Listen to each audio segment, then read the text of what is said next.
Hello जय हिंद दोस्तों, कैसे हैं आप लोग। आशा करते हैं कि आप लोग बढ़िया होंगे। आप लोगों की पढ़ाई लिखाई अच्छी चल रही होगी। हम लोग नंबर सिस्टम को देख रहे थे। आज ही हम लोगों का तीसरा वीडियो है। और तो हम लोगों ने इससे पहले वाले वीडियो में नंबर के बारे में देखा, नंबर सिस्टम क्या होता है, उनमें ऑपरेशंस कितने प्रकार के होते हैं, नंबर पे ऑपरेशन लगा के कैसे नंबर सिस्टम बनता है। नंबर्स में भी हम लोगों ने देखा था कि रियल नंबर क्या होता है, रियल नंबर में इंटीजर कैसे आते हैं, फ्रैक्शनल पार्ट कैसे आते हैं, फ्रैक्शनल में भी शांत अशांत कैसे आता है, इंटीजर में कितने प्रकार के होते हैं, धनात्मक इंटीजर या धनात्मक पूर्णांक, शून्य पूर्णांक, ऋणात्मक पूर्णांक, प्राकृतिक संख्या क्या होती है।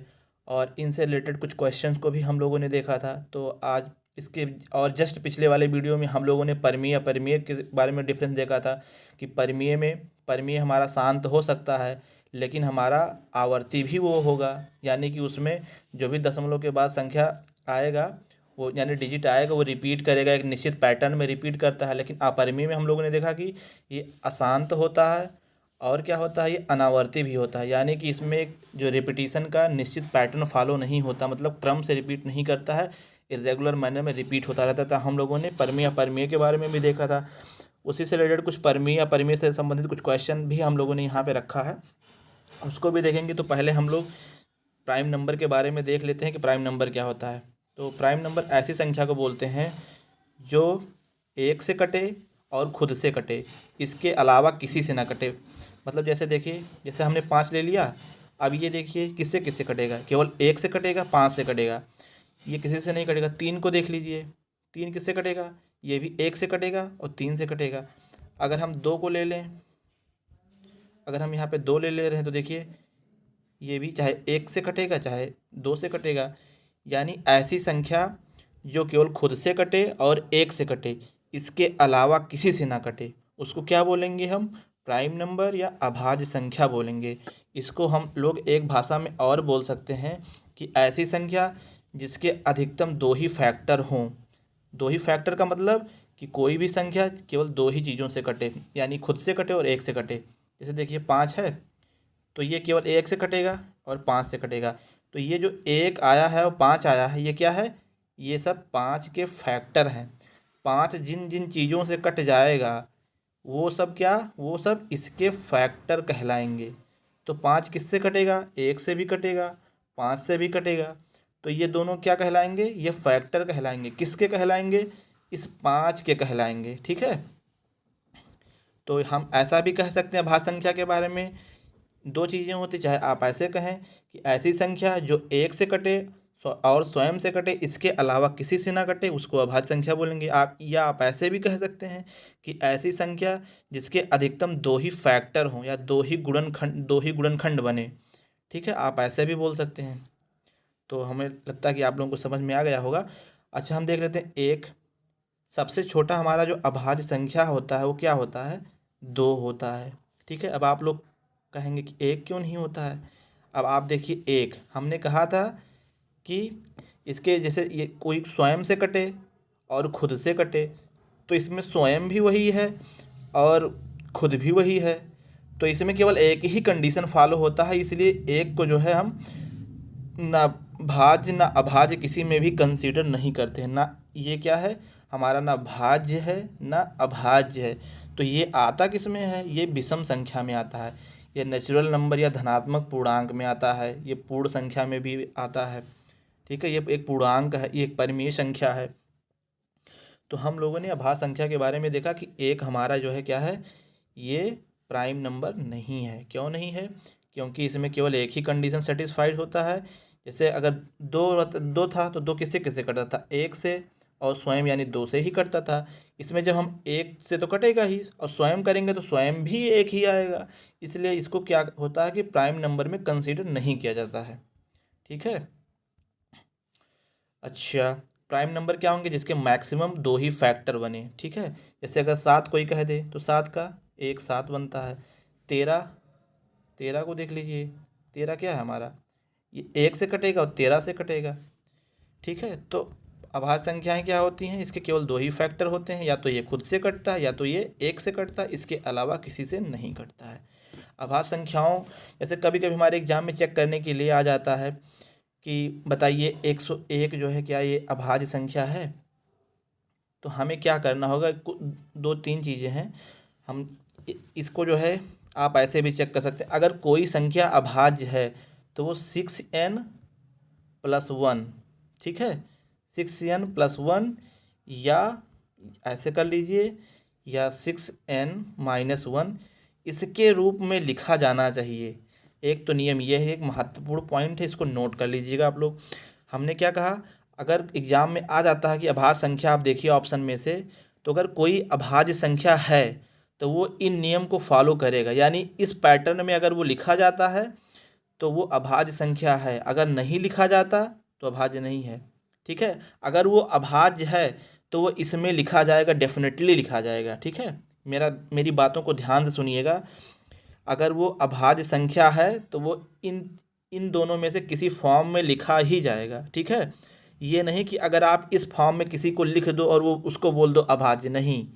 अगर कोई अभाज्य है तो इस फॉर्म में आएगा ही आएगा, लेकिन इसका उल्टा सही नहीं है। मतलब कि कोई संख्या अगर इस फॉर्म में आप लिख दो और फिर कहो कि भैया ये भी जो है अभाज्य हो जाएगा क्योंकि हमने इसको ऐसे लिख दिया, नहीं। आइए देखते हैं क्यों, कैसे होता है। इसको ध्यान रखिएगा, 6n+1 या 6n-1 के रूप में लिखा जाना चाहिए। हम आपको उदाहरण दे के ही समझाएंगे। जैसे हमने कह दिया कि 13, ये केवल 2 और 3 पे फॉलो नहीं होता। ये जो हमने बताया 6n+1 वाला, ये 2 और 3 पे नहीं फॉलो होता, क्योंकि ये 2 3 6n से काफ़ी छोटे हैं। वो एक निकालने का तरीका बना लिया गया ताकि हम चेक कर लें उसको आसानी से, कि कोई अभाज्य संख्या अगर है तो वो 6n+1 फॉर्म में लिखा गया होगा या 6n-1 फॉर्म में। ठीक है, तो 2 3 उसमें एक्सेप्शन है। जैसे आप कोई नंबर बोलिए या कोई नंबर आप खुद ही चेक कर लीजिए। 13 जैसे है, 13 को आप देख रहे हैं कि 2 × 6 + 1 लिखा जा सकता है। तो आप कहेंगे बिल्कुल लिखा जा सकता है, 2 2 छक्के 12 और 1 13। तो आप ये देख रहे हैं 6n+1 के फॉर्म में लिखा गया कि नहीं, क्यों लिखा गया। देखिए n बराबर अगर 2 आप रखेंगे यहाँ पे तो क्या हो जाएगा, 6 दूनी 12 हो जाएगा और +1 13 हो जाएगा, तो इसलिए ये लिखा गया। अच्छा, 17 को भी देख लें, चलो 17 को भी देख लेते हैं हम लोग। 17 भी देख लेते हैं भाई, 17 देखेंगे तो हमने क्या कहा, 6n+1 फॉर्म में लिखा जाए या 6n-1 फॉर्म में लिखा जाए तो वो अभाज्य संख्या की पूर्णतः वो जांच कर देगी, यानी वो सही है। ठीक है, जैसे देखिए 6 × 3 - 1, तो ये क्या हुआ, 6 तियाँ 18 और -1 हो गया 17। अब ये देखिए फॉर्म उसी में लिखा गया कि नहीं, 6n-1। यहाँ आप देख रहे हैं n का मतलब क्या है, यहाँ n का मतलब 3, अगर 3 आप लेंगे यहाँ पे तो 6 तियाँ 18 और -1 17 नहीं हो गया। तो अगर कोई प्राइम नंबर है तो उसे आप 6n+1 और 6n-1 फॉर्म में लिखा ही होगा वो, डेफिनेटली। यानी कि अगर आप इसको फॉर्म में बना के चेक कर ले रहे हैं, अगर इसमें आता है इस फॉर्म में तो वो अभाज्य है, नहीं तो नहीं है। एक तरीका अभाज्य को देखने का और है, जैसे देखिए एक और बताता हूँ कि कैसे आप एग्जाम में चेक करेंगे आसानी से। जैसे अभी हम कह दें 101, तो 101 क्या है, हमारा अभाज्य है। अभाज्य है तो एक तरीका तो ये हो गया, 6n+1 या 6n-1 फॉर्म में लिख लीजिए। तो आप देख रहे हैं 17 छक्का 102, 17 × 6 - 1 लिख दिए। तो यहाँ देखिए 6n-1 फॉर्म में हो गया, यानी ये अभाज्य है, डेफिनेटली है। एक तरीका और है, इसके आसपास का जो है परफेक्ट स्क्वायर ले लीजिए। परफेक्ट स्क्वायर क्या होगा, 100 होगा। ठीक है, 100 का परफेक्ट स्क्वायर क्या आएगा, क्या आएगा इसका, 10 आएगा। ठीक है, अब 10 से छोटे अभाज्य संख्या से, 10 से छोटा अभाज्य क्या होगा, इससे जस्ट जो एक 7 होगा। ठीक है, एक 5 अभाज्य होगा, एक 3 होगा, एक 2 होगा। तो हम क्या करें, इस 101 को इन अभाज्य संख्याओं से काटने का प्रयास करें। अगर कट जाता है तो ये भाज्य हो जाएगा, अगर नहीं कटता है तो ये अभाज्य हो जाएगा। देखिए 2 से काटेंगे 101 नहीं कटेगा। अभी हम लोग डिविजिबिलिटी रूल भी आगे पढ़ेंगे कि अगर 2 से कोई चीज़ कटना हो तो हम क्या देख के जान जाएंगे कि उसके अंतिम में 0 2 4 6 8 हो तो 2 से कट जाएगा। 3 से कटने का भी नियम देखेंगे कि इनके अंकों को जोड़ के 3 से काटते। 5 को भी देखेंगे कि अंतिम में क्या हो, 0 हो 5 हो, इस तरह से हो तो 5 से कटता। 7 के बारे में भी देखेंगे।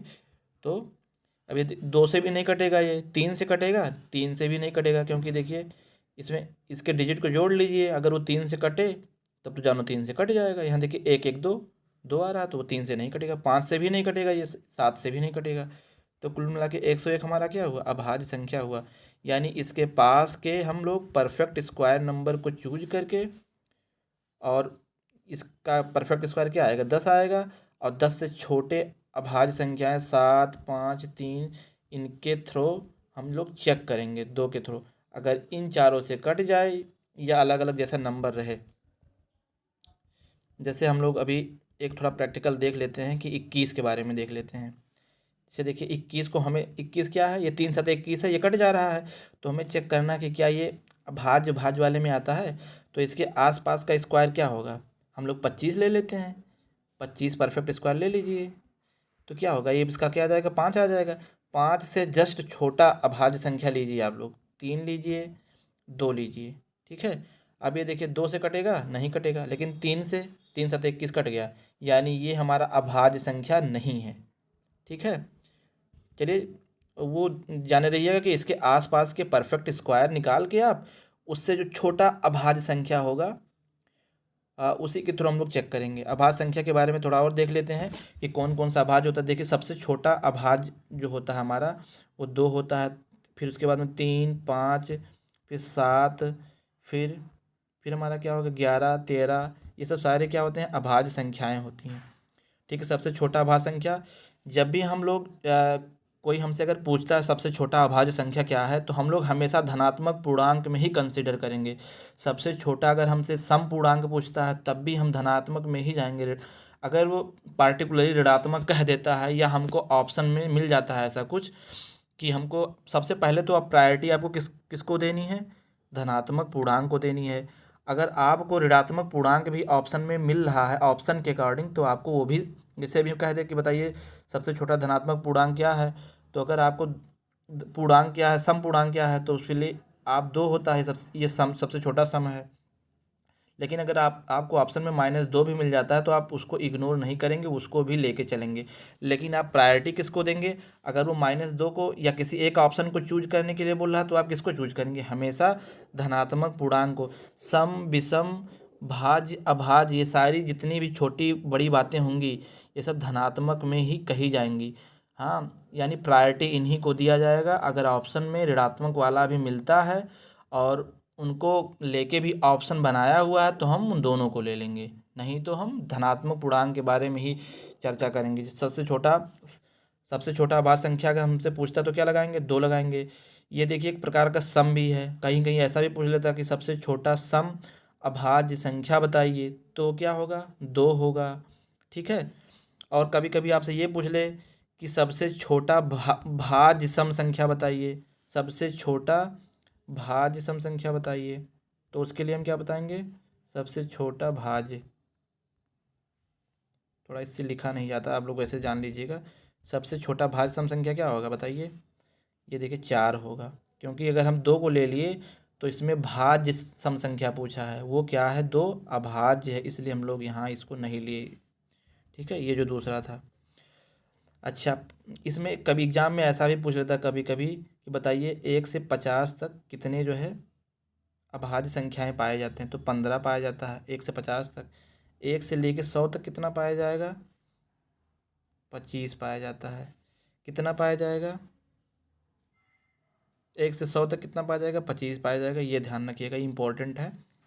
तो 1 से 50 तक कितने अभाज्य, 15, 1 से 100 तक कितने अभाज्य, 25, ठीक है। हम लोग नेक्स्ट देखेंगे। ये मुझे लगता है आप लोगों को क्लियर हुआ होगा। अगर आपको फिर भी कोई डाउट रहता है तो आप एक बार कमेंट बॉक्स में कुछ लिख देंगे, कमेंट कर देंगे, तो हम नेक्स्ट वीडियो में उसको और सही से समझाने का प्रयास करेंगे, ठीक है। सम संख्याएं क्या होती हैं, ऐसी संख्या, ये हम लोग बचपन से जा रहे हैं, ऐसी संख्या जो 2 से कट जाए पूरी तरह से उसको सम संख्या बोलते हैं। जैसे देखिए 2 हुआ, 4 हुआ, 6 हुआ, 8 हुआ, ये सब सारा क्या होगा, सम संख्या होता है, ठीक है। ये सब सम संख्या है। लेकिन अगर कोई पूछता है कि सबसे छोटा सम संख्या बताइए तो 2 होगा। लेकिन अगर कोई हमसे ये पूछ लेता है कि सबसे छोटा भाज्य सम संख्या बताइए, तो कौन सा होगा, 2, हमारा 4 हो जाएगा। फिर क्या हो जाएगा, हमारा 4 हो जाएगा, क्योंकि ये हमारा भाज्य, ये 2 हमारा क्या है, अभाज्य सम संख्या है। ठीक है, 2 हमारा क्या है, अभाज्य सम संख्या है। तो सम संख्याएं क्या होती हैं, जो 2 से पूरी तरह से कट जाएं उनको हम क्या बोलते हैं, सम संख्या बोलते हैं। ठीक है, नेक्स्ट चलते हम लोग विषम संख्या के बारे में देखेंगे। जो हमारा 2 से ना कटे उसको हम क्या बोलेंगे, विषम संख्या है। कटे जरूर लेकिन 2 से ना कटे। जैसे देखिए अभी हम लिख दें 9, अगर हम कहीं लिख दें जैसे 9 लिखा हुआ है, तो बताइए 9 ये किसी से कटेगा कि नहीं, 2 से नहीं कटेगा लेकिन 3 से तो कटेगा ही, 3 तिया 9। तो हमारा 3 क्या हो गया, ये 9 क्या हो गया, हमारा विषम संख्या है। यानी ऐसी संख्या जो 2 से ना कटे, ठीक है, और सबसे कट जाए वो विषम संख्या होती है। जैसे कि 3 है, 5 है, 7 है, 9 है, जैसे 21 है। 21 देखिए 7 से कट जाएगा, 3 से कट जाएगा, तो ये विषम संख्या होती है। कंपोजिट नंबर में क्या बोलते हैं, कंपोजिट नंबर के बारे में देख लेते हैं। इसको हम भाज्य संख्या बोलते हैं। भाज्य संख्या को क्या बोलते हैं, कम से कम इसके 3 गुणनखंड होने चाहिए। कितने गुणनखंड होने चाहिए, 3 गुणनखंड, यानी कि इसके 3 फैक्टर होने चाहिए। जैसे अभी हम ले ले रहे हैं जैसे 4, अब देखिए 4 किससे किससे कट जाएगा, ये 1 से भी कटेगा, 2 से भी कटेगा, 4 से भी कटेगा। तो भाज्य के लिए कितने कंडीशन है कि कम से कम इसके 3 फैक्टर होने चाहिए। इससे अधिक हो सकते हैं लेकिन कम से कम कितना हो जाना चाहिए, 3 होना चाहिए। अगर 3 से जस्ट कम हुआ तो वो क्या हो जाएगा, वो अभाज्य हो जाएगा। ठीक है, यहीं पे देखिए जैसे 2 हुआ, 2 के कितने फैक्टर हैं, 1 2, ठीक है, तो इसके 2 ही फैक्टर हैं, तो 2 हमारा क्या है, ये अभाज्य है। लेकिन हमारा ये 4 क्या है, ये भाज्य है। क्यों है, क्योंकि इसके 3 फैक्टर हैं। तो वही कहा जाता है कि कम से कम जिसके 3 फैक्टर हो या इससे ज़्यादा हो तो वो क्या हो जाएगा, भाज्य हो जाएगा। ठीक है, मुझे लगता है कि आप लोगों को समझ में आया होगा। ठीक है, अब आगे चलते हैं। ट्विन प्राइम नंबर क्या होता है। देखिए ट्विन का क्या मतलब होता है, ट्विन का मतलब कोई चीज़ जुड़वा होता है, यानी पेयर में होता है। क्या होता है, पेयर में जो होता है उसको क्या बोलते हैं, ट्विन बोलते हैं। और प्राइम मतलब अभाज्य बोलते हैं, यानी वो अभाज्य भी हो। तो इसमें क्या होता है कि 2 ऐसी संख्याएं जिनमें अंतर जो है 2 का अंतर हो। कितने का अंतर हो, ऐसी 2 संख्या जिसमें 2 का अंतर हो, या ऐसी अभाज्य संख्या जिसमें 2 का ही अंतर हो। ठीक है, कितने का अंतर हो, वो अभाज्य भी हो, उसमें अंतर भी 2 का हो। ये पेयर के रूप में ही जुड़वा नंबर लिखे जाते हैं। किस में लिखे जाते हैं, पेयर के रूप में। जैसे देखिए 3 लिख लिए, 5 लिख लिए, तो हमारा क्या है, ये हमारा देखिए 3 क्या है, ये भी अभाज्य है, 5 हमारा ये भी अभाज्य है, लेकिन दोनों में देखिए अंतर कितना है, 2 का अंतर है। तो इसलिए ये पेयर में है और अभाज्य भी हैं। ठीक है, इनमें अंतर भी 2 ही का है। अगर ऐसा ना करिएगा कि जो 3 और 7 कर दीजिएगा, क्यों, क्योंकि इसका नियम है कि दोनों अभाज्य होने चाहिए और दोनों में अंतर कितना होना चाहिए, 2 का होना चाहिए। इसमें 2 का अंतर है, नहीं है, इसमें 4 का अंतर है। तो ये 3 7 हमारा क्या है, जुड़वा अभाज्य नहीं है। लेकिन ये 3 5 है, क्यों है, क्योंकि दोनों अभाज्य हैं और दोनों में अंतर भी 2 ही है। ठीक है, तो अच्छा एक एक और बताइए, ये 5 और 7 क्या ये जुड़वा प्राइम नंबर होगा। हाँ ये होगा। क्यों होगा, क्योंकि इसमें देखिए 5 ये भी अभाज्य है, 7 ये भी अभाज्य है, और इसमें अंतर भी 2 है। ठीक है, पूरे 1 से 100 तक कितने जो है प्राइम नंबर होते हैं, यहाँ देखिए मैंने मेंशन कर दिया हुआ है यहाँ पे, ये 8 होते हैं। इसको कहीं नोट कर लीजिएगा, इम्पोर्टेंट है। कितने प्राइम, कितने ट्विन प्राइम होते हैं, कितने जुड़वा अभाज्य होते हैं 1 से 100 तक, 8 ही होते हैं मात्र। ठीक है, आशा करते हैं कि समझ में आया होगा। अगर कोई भी आप लोगों का डाउट रहता है तो आप लोग ज़रूर पूछिएगा, बेहिचक पूछिएगा कमेंट बॉक्स में। ठीक है, अभी हम लोग एक और देख लेते हैं, को प्राइम या रिलेटिव प्राइम क्या होता है। इनको हम जो है सह अभाज्य संख्या भी बोल देते हैं। क्या बोल देते हैं हिंदी में, सह अभाज्य संख्या बोलते हैं, को प्राइम या रिलेटिव प्राइम बोलते हैं। अच्छा, इसमें क्या होता है कि इनके दोनों के मतलब इस ये भी पेयर में रहते हैं। जैसे देखिए ये भी पेयर में रहते हैं, लेकिन इनका जो HCF होता है, यानी कि इनका हमारा जिसको मासा बोलते हैं, वो एक होना चाहिए। यानी कोई भी एक दूसरे से कटनी नहीं चाहिए। जैसे हम लिख दिए 3 और 5, ये देखिए 3 5 जो है ये हमारा अभाज्य है, ये दोनों एक दूसरे से नहीं कट रहे हैं। तो कुल मिला के को प्राइम या रिलेटिव प्राइम में हमको यही देखना है कि दोनों क्या होने चाहिए, दोनों में मतलब एक इनका जो मासा आना चाहिए वो एक आना चाहिए। मासा एक कब आएगा, यानी महत्तम समा पावर तक जिसको बोलते हैं, एक आना चाहिए। कब आएगा वो, जब दोनों में कुछ भी कॉमन नहीं रहेगा। जैसे देखिए 3 और 5 में कोई भी कुछ भी कॉमन नहीं है, इसीलिए ये अभाज्य संख्या है। ठीक है। अच्छा, और हम लोग देख लेते हैं।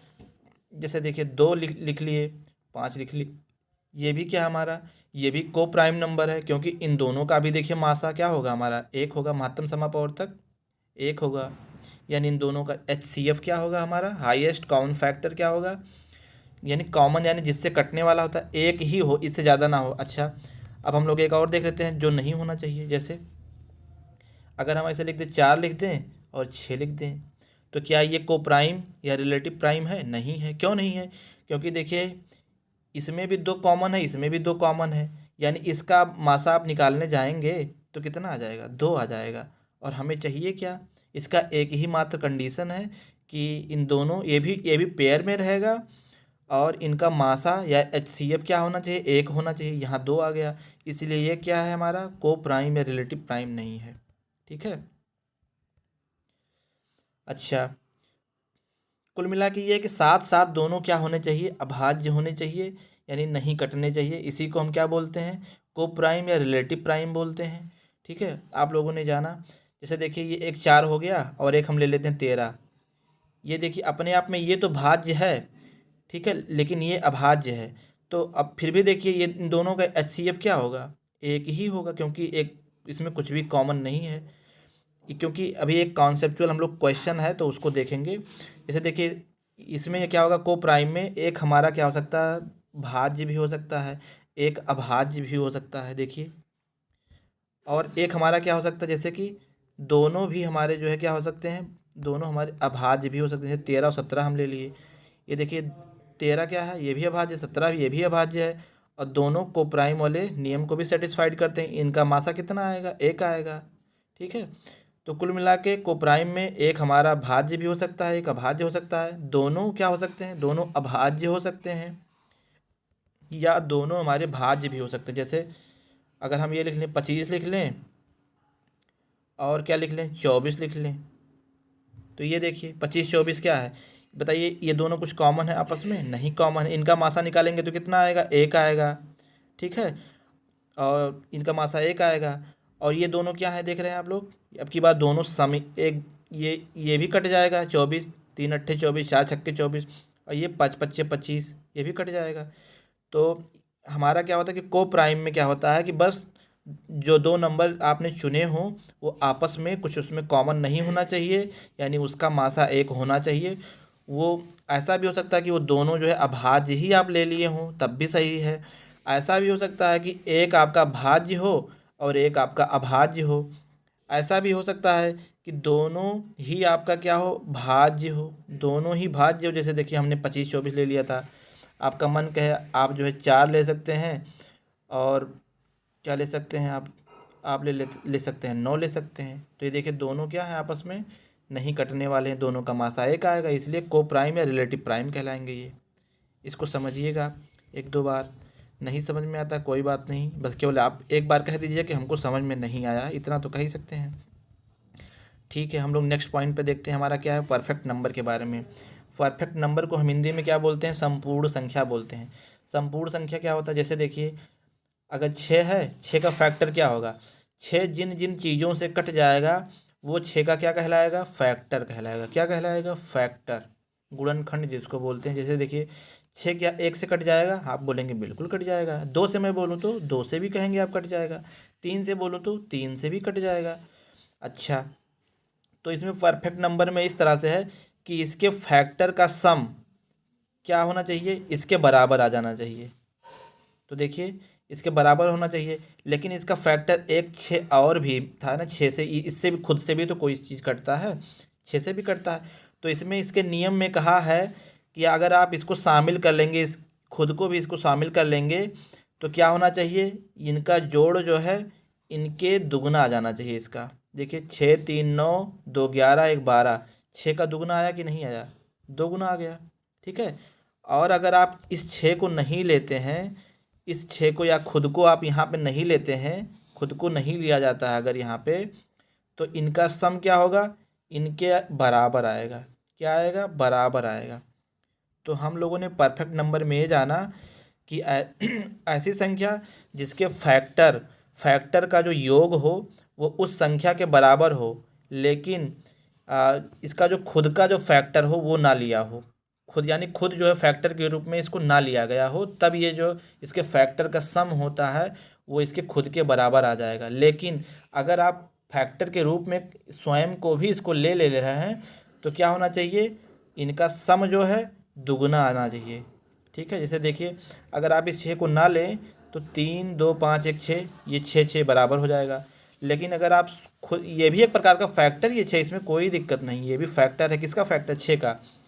ठीक है, अगर आप इसके खुद को भी ले लेंगे यहाँ पे तो इन सब का सम क्या होगा, इन सब का सम क्या होगा, यानी कि इससे जो है दुगना हो जाएगा। ठीक है, दुगना हो जाएगा। देखिए 6 3 9 2 11 1 12, 6 का दुगना हुआ कि नहीं? हो गया। लेकिन अगर मैं कहूँ इस 6 को आप ना लेते फैक्टर के रूप में, इसमें यहाँ ना लेते तो इसका सम क्या होता? 3 2 5 1 6, तो ये इस 6 के बराबर आता कि नहीं आता? बराबर आता। तो ये ध्यान रखिएगा। तो अभी 2018 तक जो है इसमें परफेक्ट नंबर के बारे में खोजा गया है। अभी तक फ़िलहाल कितने हैं? ये 51 है। कितना है? 51 है। ठीक है, 51 है। हमारा ये 6 और हमारा ये नंबर क्या है? 28। ये क्या है हमारा? 1 से 100 तक जो है केवल 2 ही परफेक्ट नंबर है। परफेक्ट नंबर मतलब संपूर्ण संख्या। हमने 6 को देखा, एक बार हम 28 को भी देख लेते हैं। बताइए 28 का फैक्टर क्या होगा? 1 से कटेगा, कट जाएगा। 2 से, हाँ 2 14 ही हम 28। क्या 4 से भी कटेगा? हाँ 4 7 28 भी कट जाएगा। 7 से भी कट जाएगा? हाँ कट जाएगा। 7 चौके 28 कट जाएगा आप बोलेंगे।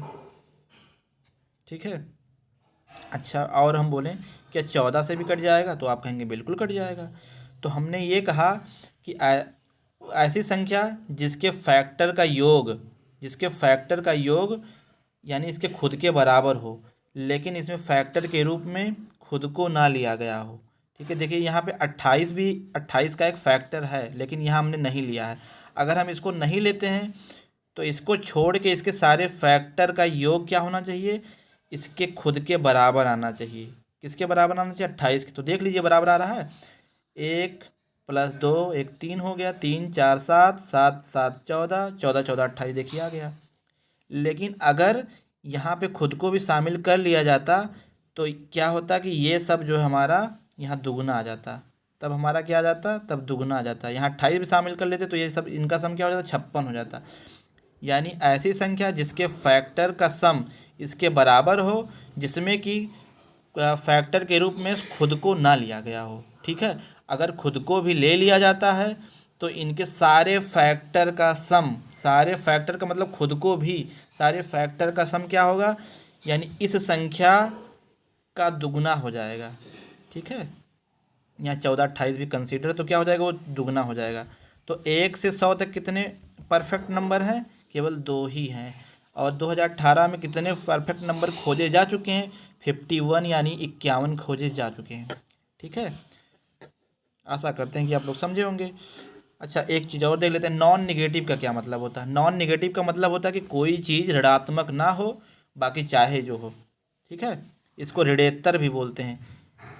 देखिए हिंदी में अक्सर ये आता था ऋणेत्तर। हम लोग टीईटी का पेपर दे रहे थे तो उसमें काफ़ी कॉन्सेप्चुअल क्वेश्चन आया था, तो उसमें ऋणेत्तर का भी दे रखा था 2020 वाले टीईटी में।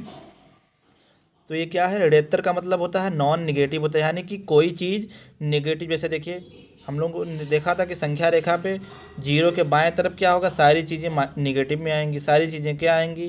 Dot dot dot dot negative ही आएंगी। संख्या रेखा के जीरो के दाहिनी तरफ क्या होगा? सारी चीज़ें क्या होंगी? पॉजिटिव आएंगी। सारी चीज़ें पॉजिटिव आएंगी।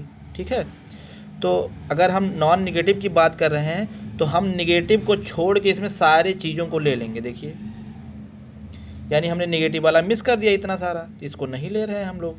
नॉन निगेटिव ये जीरो को ले रहे हैं, क्योंकि जीरो एक निगेटिव नहीं, जीरो अपने आप में खुद का एक पूर्णांक है जिसमें एक एलिमेंट होते हैं शून्य पूर्णांक में। ठीक है, तो ये नॉन निगेटिव हुआ। एग्जाम में कभी कभी ये पूछ लेता है कि सबसे छोटा ऋणेत्तर अभाज्य पूर्णांक बताइए। क्या पूछ लेता है? सबसे छोटा ऋणेत्तर अभाज्य पूर्णांक बताइए। ठीक है, तो हम लोग क्या बताएंगे? इसको बताएंगे, अगर यहाँ पे सबसे छोटा ऋण अभाज्य ना कहता तो हम लोग यहाँ पे जीरो लिख लेते, क्या लिख लेते, जीरो लिख लेते। लेकिन ये देखिए हमने यहाँ पे लिख लिया था कि सबसे छोटा ऋणात्तर अभाज्य पूर्णांक क्या होगा, ये हमारा 2 हो जाएगा। ठीक है, क्योंकि नॉन नेगेटिव नहीं लेना है आपको, तो आप कहाँ से लेंगे, जीरो से लेंगे, आप 1 लेंगे, 2 लेंगे, 3 लेंगे, डॉट डॉट डॉट डॉट, ये सब सारी चीज़ें लेंगे। ठीक है, नॉन निगेटिव कहने का मतलब वो निगेटिव वाला ना लो, बाकी सब ले लो।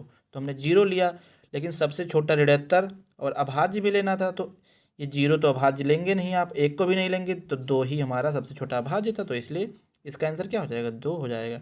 या आप इसी को ये भी कह सकते हैं सबसे छोटा सम ऋणात्तर पूर्णांक। ये देखिए 2 क्या एक प्रकार का सम भी तो है। तो सबसे छोटा ऋणात्तर पूर्णांक क्या होगा, यही, ये भी 2 ही हमारा होगा। अगर आपको कोई भी चीज़ लेना है, अगर सम विषम कुछ भी लेना, तो आप धनात्मक पूर्णांकों का ही मान के लगाएंगे, जब तक कि वो ऑप्शन में ना देता है, और ऑप्शन को भी अगर उसमें इंक्लूड करे तभी। नहीं तो अगर प्रायोरिटी देनी हो तो हमेशा किसको देंगे, पॉजिटिव इंटीजर को देंगे। जो भी आप चूज करेंगे वो किस में से चूज करेंगे, पॉजिटिव इंटीजर से ही निकालेंगे। कहाँ से स्टार्ट होता है, 1 2 3 डॉट डॉट डॉट, यहीं से स्टार्ट होता है ये। ठीक है, नेक्स्ट देखेंगे हम लोग। अब कुछ क्वेश्चन को देख लेते हैं। सहअभाज्य के बारे में बताइए। सहअभाज्य का क्या मतलब होता है, इसको हम लोग को प्राइम हो बोलते हैं, वही जो हमने पिछला देखा है अभी जस्ट। तो सहअभाज्य के बारे में क्या सत्य हो सकता है, देखिए पहला ऑप्शन क्या है हमारा, थोड़ा जूम कर दूं, थोड़ा जूम कर दिए। ये देखिए सहअभाज्य के बारे में क्या बोला है, पहला ऑप्शन बोला इसमें दोनों संख्याएं अभाज्य हो सकती हैं। तो हम लोगों ने देखा था, जैसे देखिए 3 और 5, आप ये देखेंगे क्या ये कोप्राइम है। कोप्राइम का केवल मात्र एक ही नियम है कि इन दोनों का जो मासा होना चाहिए वो क्या होना चाहिए, 1 आना चाहिए। तो क्या इन दोनों में देखिए दोनों हमने अभाज्य ही लिया है ऑप्शन के अकॉर्डिंग, इन दोनों का मासा 1 हो रहा है, तो आप कहेंगे हाँ भैया बिल्कुल हो रहा है। तो ये क्या हो जाएगा, 3 5, ये भी कोप्राइम नंबर में आएगा। यानी कि हमारा पहला नंबर क्या हुआ, इसमें दोनों संख्याएं अभाज्य हो सकती हैं। ठीक है, यानी पहला ऑप्शन हमारा ठीक है। समझ में आया। अच्छा, फिर दूसरा ऑप्शन भी देख लेते हैं हम लोग, क्या है उसमें, कह रहा है कि इसमें दोनों संख्याएं भाज्य हो सकती हैं। हम लोगों ने अभी देखा था, इसे 4 ले रहा हूँ और 9 ले रहा हूँ। ठीक है, तो ये बताइए क्या इन दोनों का मासा जो है 1 हो रहा है, तो आप कहेंगे बिल्कुल हो रहा है। क्यों हो रहा है, क्योंकि इसमें कुछ भी कॉमन नहीं है। ठीक है, यानी 1 इनका मासा आ रहा है, और अपने आप में ये दोनों ही भाज्य हैं। क्यों, क्योंकि 4 भी कट जाएगा, जैसे 2 से कट जाएगा, 4 से भी कट जाएगा। खुद से तो सारी चीज़ें कटती हैं, लेकिन इनको 2 से भी कट रहा है। 9 को भी देखिए, ये खुद से भी कट रहा है, 1 3 9 से भी कट रहा है। यानी कम से कम कितने होना चाहिए भाज्य के लिए, 3 फैक्टर बनने चाहिए। 9 का 1 3 9 बनना है, 4 का कितना बनना है, 1 2 4 बनना है। यानी ये भी भाज्य, ये भी भाज्य। तो हम देख रहे हैं कि जो हमारा दूसरा ऑप्शन था कि इसमें दोनों संख्याएं भाज्य हो सकती हैं कोप्राइम के अंतर्गत, तो हाँ हो सकती हैं। ठीक है, और तीसरा क्या दे रखा, एक अभाज्य दूसरा भाज्य हो, सॉरी, एक भाज्य तथा दूसरा अभाज्य हो सकता है। ठीक है, बिल्कुल हो सकता है। कैसे हो सकता है, देखिए हम लोग एक भाज्य ले रहे हैं, जैसे हम लोग ले रहे हैं 1 12 ले रहे हैं, एक अभाज्य 1 13 उसी के जस्ट आगे ले रहे हैं। क्या इन दोनों का मासा 1 होगा, तो आप कहेंगे बिल्कुल होगा। क्यों होगा, क्योंकि इसमें कोई भी कुछ भी कॉमन नहीं है। यानी इनका कितना होगा कॉमन, यानी इनका मासा 1 ही होगा। और देखिए एक भाज्य भी हमने ले लिया, 1 से कटेगा, 2 से कटेगा, 4 से, 6 से, 12 सभी से कट जाएगा। तो ये भाज्य हो गया, और ये देखिए 13 ये अभाज्य हो गया। ठीक है, बताइए 1 से 50 तक कितने अभाज्य पाए जाएंगे, 15, 1 से 100 तक 25। क्वेश्चन पूछा जाता है, इंपॉर्टेंट है। ठीक है, हम लोगों ने देख लिया पहला क्वेश्चन। दूसरा क्वेश्चन भी देख लेते हैं। करक निम्नलिखित में से कौन सा ना भाज्य है और ना ही अभाज्य है। हम लोगों ने क्या देखा था, अभाज्य में कहा था कि ये 2 हमारा क्या है, ये अभाज्य है। क्यों अभाज्य है, क्योंकि इसके 2 फैक्टर होते हैं, 2 से ज़्यादा फैक्टर नहीं बनते हैं। 3 हमारा ये भी अभाज्य है। क्यों अभाज्य है, क्योंकि इसके भी 2 ही फैक्टर बनते हैं। ठीक है, तो ये अभाज्य हो गया। लेकिन एक में क्या है, ये एक ही केवल आता है इसमें, इसमें दो है कि जैसे खुद से कटे और एक से कटे, तो खुद भी स्वयं भी वो जो है एक ही है, इसलिए ये ना भाज्य है ना अभाज्य है, ये एक। तो हमारा ऑप्शन क्या सही हुआ? एक सही हुआ। ठीक है, अब ऑप्शन में हम लोग और देख लेते हैं। कह रहा है कि निम्नलिखित में से अपरिमेय संख्या होगी। अपरिमेय, कितना सवाल और बाकी है? अरे हाँ, ज़्यादा नहीं है, थोड़ा जल्दी ख़त्म करूँगा भाई, नहीं तो आप लोग बोर हो जा रहे हैं। थोड़ा एडजस्ट कीजिए, क्योंकि मैथ है थोड़ा लंबा हो जाता है समझाने में। ठीक है, आप लोग थोड़ा अपना स्पीड बढ़ा के ऐसे देख लिया करिए, और वीडियो अगर क्लियर ना आए तो उसको थोड़ा देर जो है लाइव हो जाने दीजिए, उसके बाद में क्लियर हो जाता है वो। हम ये देखेंगे निम्नलिखित में से अपरिमेय संख्या क्या होगी। हम लोगों ने कल देखा था अपरिमेय के बारे में कि ऐसी संख्या जो दशमलव के बाद में उसमें डिजिट जो है रिपीट तो करें, यानी अशांत रहे, लेकिन ये अनावर्ती भी रहे, यानी कोई भी डिजिट या कुछ संख्याएं जो है इसमें रिपीट ना ही करें। दो नियम है, अशांत होना चाहिए और अनावर्ती होना चाहिए। Non terminating, non recurring. ठीक है, नॉन टर्मिनेटिंग या नॉन रिकरिंग होना चाहिए। तो आप देख रहे हैं यहाँ पे देखिए शांत हो गया, तो शांत हो गया तो पहला ही कंडीशन अपरिमेय का गलत हो गया, तो यानी ये अपरिमेय नहीं है। दूसरे में क्या है, 231/553 लिखा है, 231/553 लिखा है, 93 लिखा है। हम लोगों ने पिछले वीडियो में देखा था कि परिमेय संख्याएं वह होती हैं जो पी बाई क्यू के रूप में या अंश और हर के रूप में लिखी जा सकें। ठीक है, और जहाँ हमारा अंश जो है ये हर क्या हो, जीरो ना हो, जीरो ना आए, जीरो के अलावा कुछ भी हो हर। ठीक है, तो ये हमारा परिमेय संख्या का लक्षण लिखा हुआ है, ये बी वाला।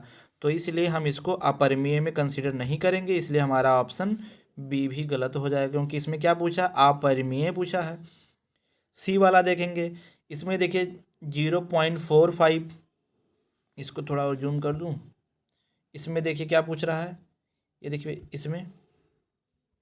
इसमें देखिए जीरो, इसमें देखिए दशमलव के बाद में 4.45 यानी 4.45 का ये क्या है, रिपीटिशन का एक निश्चित पैटर्न फॉलो कर रहा है।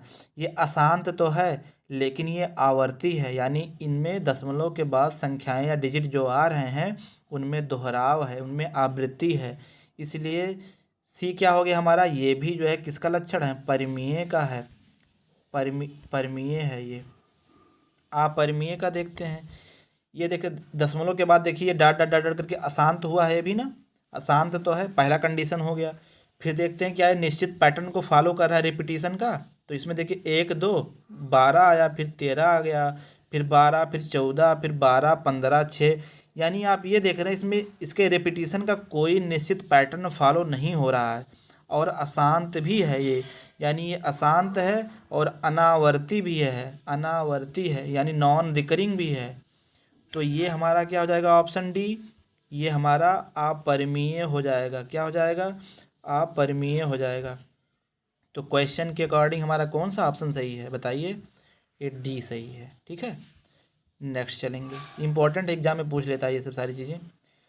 इस क्वेश्चन को हम लोग लास्ट में देखें, ये हाँ ये तो देख ही लेते हैं।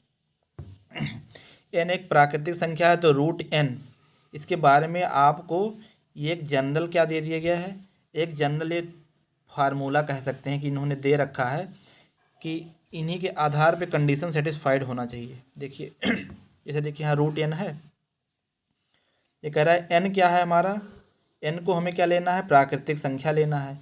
तो फिर रूट एन के बारे में हमको देखना है कि क्या ये ऑप्शन ठीक है, ये ऑप्शन ठीक है, ये ऑप्शन ठीक है, यानी एन को हमको प्राकृतिक लेना है, और रूट एन के बारे में हमको देखना है कि ये चारों ऑप्शन ठीक बता रहे हैं कि नहीं। तो आइए हम एक एक करके ले लेते हैं। एन हमारा क्या है, जैसा देख रहे हैं आप लोग, प्राकृतिक संख्या है। प्राकृतिक संख्या का मतलब क्या होता है कि एक से स्टार्ट होगा, दो भी हो सकता है, तीन हो सकता है। जब भी ऑप्शन में कभी जब भी क्वेश्चन में इस तरह से कोई जनरल फार्मूला बना के वो दे दे, तो कम से कम आप 2 3 या उस एग्जाम्पल लेके आप जो है क्या करें, उसको देख लें कि सेटिस्फाई कर रहा है कि नहीं कर रहा है। ठीक है, अब देखिए हम रूट एन को ले लेंगे, एन क्या होगा हमारा, प्राकृतिक संख्या होगा। उसमें हम पहली बार क्या रखेंगे, एक को रखेंगे। हम ट्राई करेंगे, क्योंकि ऐसे थोड़ी कह सकते क्योंकि जनरल इसमें निष्कर्ष निकालना है हमें, तो हम क्या लिए, एन की जगह पे एक लिए। अब आप देखते हैं रूट एक का मान क्या होगा, एक होगा। तो ये क्या होगा, हमेशा एक प्राकृतिक संख्या आएगा कि नहीं आएगा, क्योंकि भाई n बराबर है, ये हमेशा बोला है, तो हम अभी n बराबर तो हमने अभी एक ही को लिया है, ठीक है। अब की बार हम n बराबर 2 को ले सकते हैं, क्योंकि 2 भी हमारा प्राकृतिक संख्या है। तो एक बार हम क्या करेंगे, अब की बार हम n बराबर 2 को भी लेके देखते हैं। n बराबर 1 को तो देखें तो इसमें तो प्राकृतिक आ गया, लेकिन n बराबर 2 के लिए भी तो देखें। तो n बराबर अब की बार 2 लेंगे तो क्या आ जाएगा, ये √2 आ जाएगा। अब बताइए ये √2 क्या है, ये अपरिमेय संख्या है, क्योंकि ये 2 का पूर्ण वर्ग नहीं बनता है। इसका मान प्रयोगों द्वारा निकाला गया है 1.41। ये तो हम लोग कैलकुलेशन की दृष्टि से ले लेते हैं, लेकिन ये एग्जैक्ट वैल्यू नहीं है। इसमें दशमलव के बाद रिपीटिशन का एक निश्चित पैटर्न फॉलो नहीं होता है। ये अपरिमेय नंबर है 2। तो ये वाला ऑप्शन देखिए गलत हो गया कि नहीं। कह रहा कि हमेशा एक प्राकृतिक संख्या है। अब √2 देखिए क्या आ गया, अपरिमेय आ गया, तो ये प्राकृतिक कहाँ हुआ, नहीं हुआ। तो ये ऑप्शन गलत हुआ कि नहीं। इसीलिए कह रहे हैं कि जब ऐसा कुछ जनरल दे तो कम से कम 2-3 एक एग्जाम्पल ले लेके जो है आप उदाहरण दे के तब उसको वेरीफाई करें। तो पहला ऑप्शन गलत हो गया। दूसरा ऑप्शन क्या देखते हैं, हमेशा अपरिमेय संख्या होगा। देखिए जब हमने n बराबर 1 लिया था तो क्या आया था, इसका मान √1 बराबर 1 आया था, ठीक है। फिर रूट जब 2 ले लिए थे तो क्या आया था, √2 ही आया था। n बराबर जब 2 लिए तो √2 आ गया। तो एक क्या है हमारा परिमेय है, दूसरा क्या है अपरिमेय है। तो यानी ये कह रहा हमेशा अपरिमेय संख्या आएगा। लेकिन देखिए एक हमारा जो पहले आया था ये परिमेय है, यानी 1/1 लिख सकते हैं आप, या नेचुरल भी है, ठीक है। तो हमेशा जो है अपरिमेय नहीं आएगा, क्योंकि देखिए यहाँ पे जब हमने 1 लिया तो क्या आ गया, परिमेय आ गया। तो जब 2 लिए तब अपरिमेय दिखाया, तो यानी ये ऑप्शन हमारा बी भी गलत हो गया। क्या हुआ, बी भी गलत हुआ हमारा, बी भी गलत हुआ।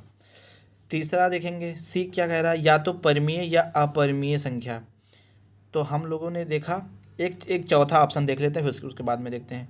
चौथे ऑप्शन में क्या कह रहा है कि हमेशा एक परिमेय संख्या आएगा। तो अभी हम लोगों ने देखा कि जब n बराबर √1 लिए थे तो 1 आया था। जब देखिए 2 ले लिए थे तो क्या आ गया था, तुरंत अपरिमेय आ गया था। तो हम ये नहीं कह सकते कि हमेशा परिमेय आएगा, क्योंकि देखिए तुरंत अपरिमेय आ गया 2 ही एग्जाम्पल लेने में। तो ये भी गलत हो गया, ये भी गलत, ये भी गलत। तो बचा क्या, यही हमारा सी सही है। तो हमने ये देखा कि इस वाले पैटर्न में √n में अगर हम n बराबर 1 ले रहे हैं तो ये नेचुरल बोल सकते हैं आप, या इसको परिमेय भी बोल सकते हैं, 1/1 करके लिख देंगे तो परिमेय हो जाएगा। और जब n बराबर 2 ले रहे हैं तो अपरिमेय हो जा रहा है। यानी इसमें 2 चीज़ें आ ही सकती हैं, चाहे परिमेय आए चाहे अपरिमेय आए। क्योंकि अभी n बराबर 4 आप जब ले लेंगे नेचुरल नंबर में तो देखिए इसका मान हो जाएगा √4 का मान 2 आ जाएगा, तो वो भी परिमेय हो जाएगा। यानी कहीं ना कहीं इससे केवल 2 ही संख्याएँ आएंगी। 2 संख्याएँ कौन कौन सी आ सकती हैं, या तो परिमेय आएंगी या अपरिमेय आएंगी, ठीक है। तो हमारा ये इस क्वेश्चन का उत्तर क्या सही हुआ, सी वाला सही हुआ। आशा करते हैं कि आप लोग समझे होंगे, बोर हो रहे होंगे आप लोग। चलिए 1-2 क्वेश्चन और है उसको देख लेते हैं। इसको थोड़ा नहीं होगा तो कल ही करेंगे, क्योंकि हम सोच रहे हैं बोर ना हो भाई आप लोग। 2 क्वेश्चन बाकी है। ट्विन प्राइम का वो रखे हैं, इमेज दिखा देंगे आप लोगों को। अच्छा एक चीज़ और देख लीजिए, क्वेश्चन कह रहा है, क्वेश्चन क्या है, कौन सा सत्य है, कौन सा सत्य हमको ढूंढना है। तो क्वेश्चन क्या बोल रहा है, थोड़ा इसको जूम कर दूं।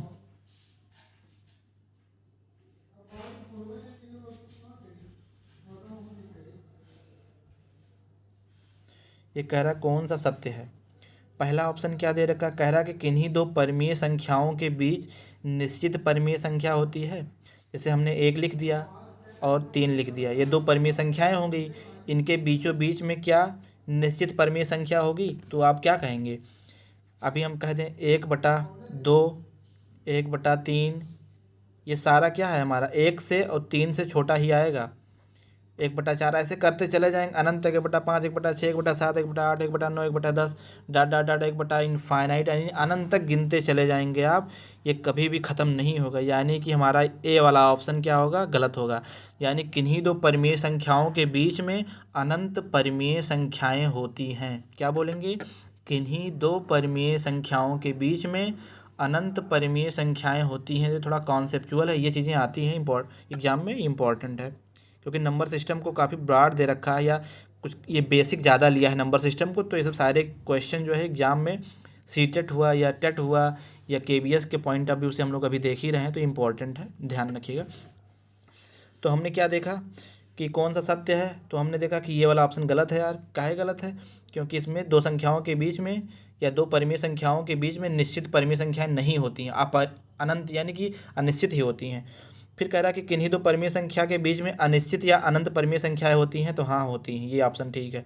फिर कह रहा कि किन्हीं दो परिमेय संख्याओं के बीच में दो ही सेम लिख दिया गया, चलो कोई बात नहीं, कुल मिला के इसका ये दोनों ऑप्शन सेम है, पहला वाला ये पहला वाला दोनों ऑप्शन सेम है, लेकिन इसका सही आंसर क्या है? बी वाला आंसर सही है। किन्हीं दो परिमेय संख्याओं के बीच में अनिश्चित या अनंत परिमेय संख्या होती है। बस मेरा उद्देश्य यह था कि आपको ये किसी तरह से जनवाना या जानकारी करना, इसके बारे में पता होना।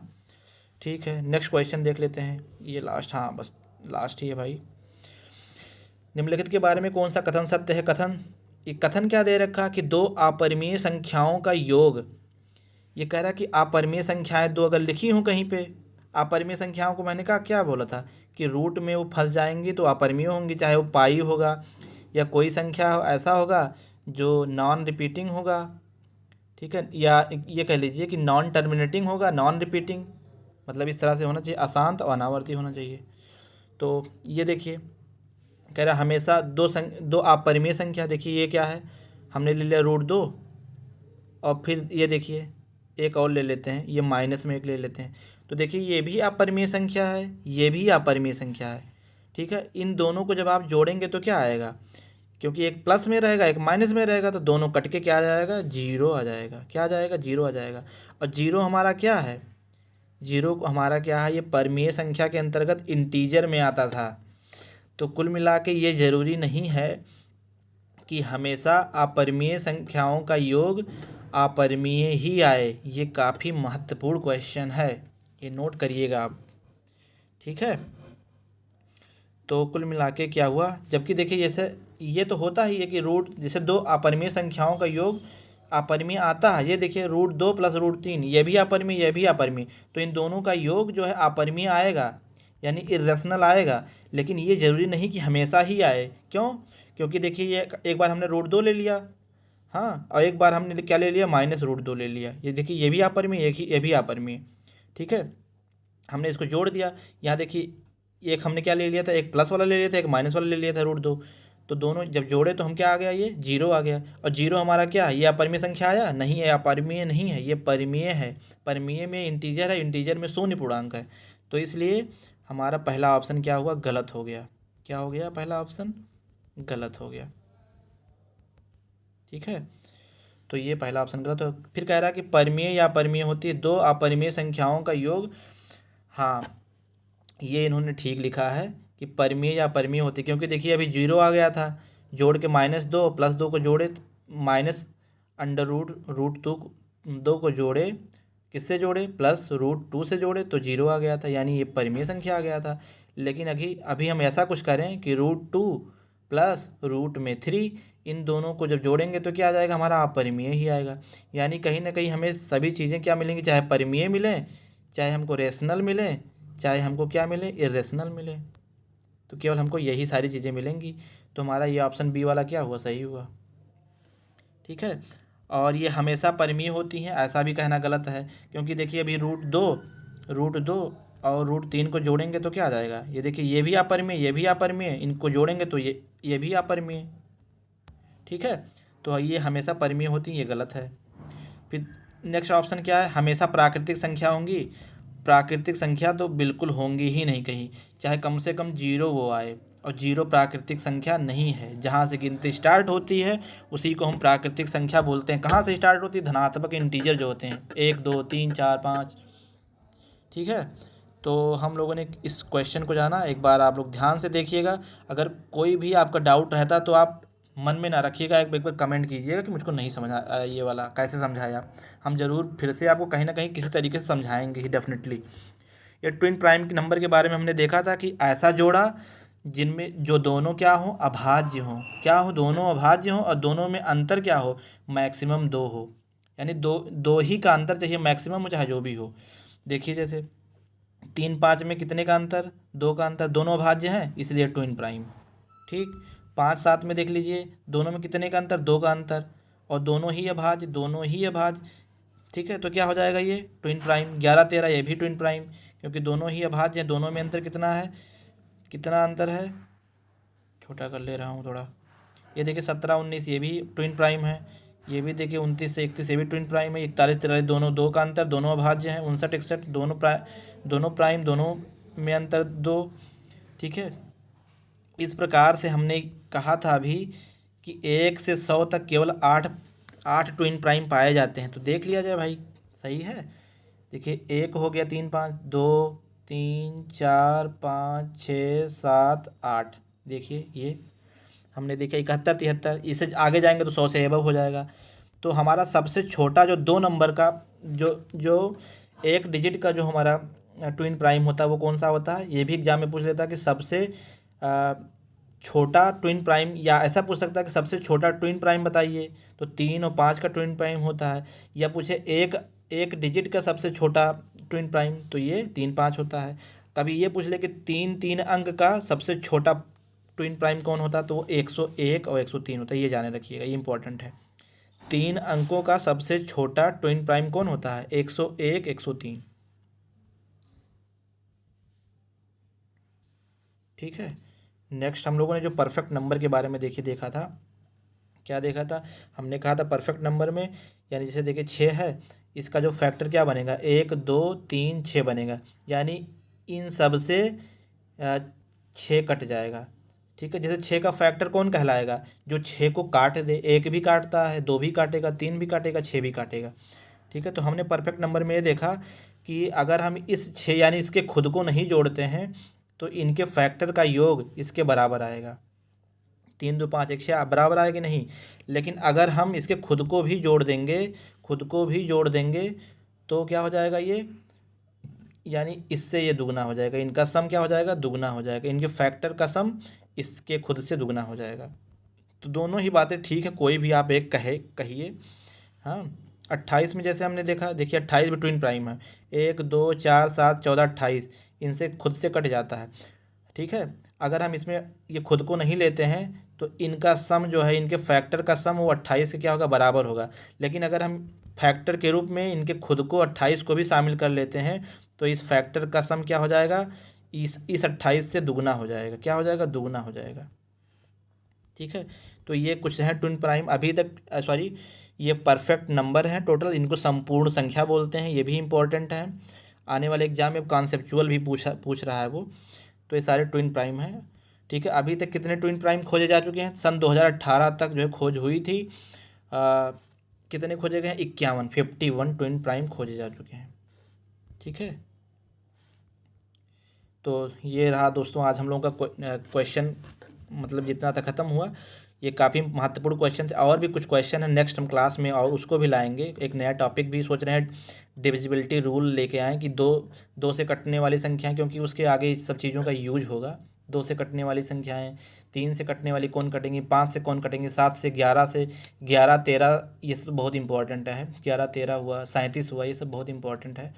7 11 13 37, इनसे कटने वाली संख्याएं काफ़ी इंपॉर्टेंट है, एग्जाम में पूछी जाती हैं। 11 को तो देख ही रहे हैं, सारे एग्जाम में पूछता है धुआंधार, 11 8।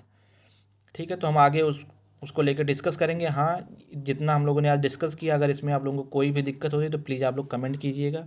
अगर आप लोगों को अच्छा लगे तो आप लोग कमेंट अच्छा भी लिख सकते हैं कि समझ में आया, और लाइक कर सकते हैं, और शेयर भी आप करना चाहें तो कर रहे हैं, कर देंगे तो और बढ़िया है, और लोग जुड़ेंगे, मज़ा आएगा पढ़ने में।